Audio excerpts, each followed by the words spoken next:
Oi, gente. A história de hoje é um pouco comprometedora, porque foi a história vivida recentemente nas minhas férias de julho. Então, eu vou chamar o boy de hoje de Henrique. Eu conheci ele pela minha best, no dia que ela me mostrou o Insta dele na escola. Só que ela tinha comentado que ele tinha um padrão muito alto, então que talvez não desse em nada. Bem sincera ela, né?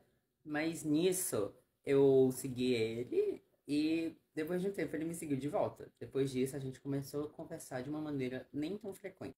E já em julho, a gente começou a conversar todos os dias, sem nenhuma pretensão aparente, né, sobre eu e ele, até que eu decidi convidar ele para um rolê com a minha prima e os amigos.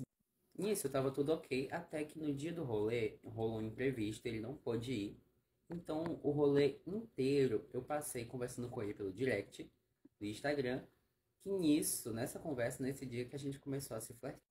Para me compensar, ele disse que eu poderia escolher um rolê pra só eu e ele. Bom, aí eu escolhi, né, o óbvio, ir pro shopping da minha cidade. Marcamos tudo certinho, só que no dia também aconteceu outro imprevisto. Só que aí a gente se manteve igual ao do primeiro rolê. A gente ficou conversando por mensagem, eu passeando pelo shopping e a gente conversando. Só que nesse dia, aí a gente começou a se flertar em nível hard. Depois disso, eu comecei a ser mais trouxa do que vocês já estão achando que eu fui. Bom, depois disso, eu comecei a tratar ele com mais prioridade.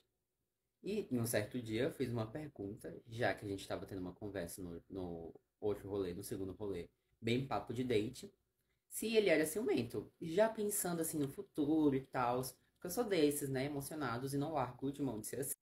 Depois disso, ele começou a me tratar de uma maneira muito diferente, com menos carinho, com menos atenção do que estava de antes.